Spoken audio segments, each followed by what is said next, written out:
The Midnight Caller of Chicago. In the winter of 1983, a young woman named Sarah Mitchell lived alone in a small apartment on the south side of Chicago. Every night, she followed the same routine. Lock the doors, close the curtains, watch television until midnight, then go to bed. One cold December night, just as she was turning off the lights, the telephone rang. Sarah answered. There was only silence. "Hello?" she asked. "Nothing." A few seconds later, the line disconnected. She shrugged it off as a wrong number and went to sleep. The next night, the phone rang again. 12:03 a.m. Sarah answered. Silence. Then a faint voice whispered, "Check the window." The line went dead. A chill ran through her body. Slowly, she pulled back the curtain. No one was outside. Just an empty, snow-covered street. The calls continued every night. Always a few minutes after midnight. Always from an untraceable number. And always with a different warning. Lock the back door. Don't answer the knock. Stay away from the basement.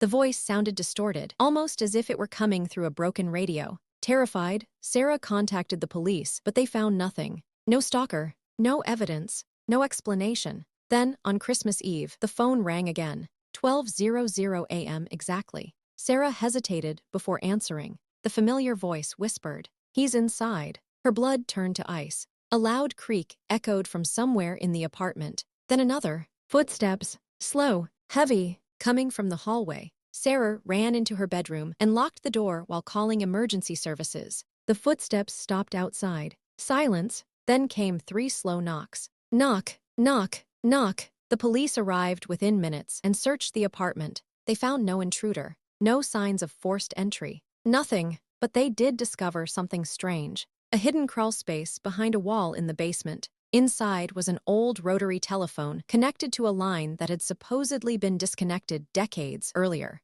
Records showed that the building's former caretaker had disappeared in 1957. The last report filed before his disappearance mentioned complaints from tenants who claimed they received mysterious calls after midnight. The calls stopped after Christmas Eve. Sarah never heard from the Midnight Caller again. But according to local legend, people living in certain old Chicago apartment buildings still receive strange phone calls just after midnight. Most hear only static. Others hear a whisper. And if the voice ever tells you, "He's inside," residents say you should leave immediately and never come back, because the next call may be the last one you ever receive.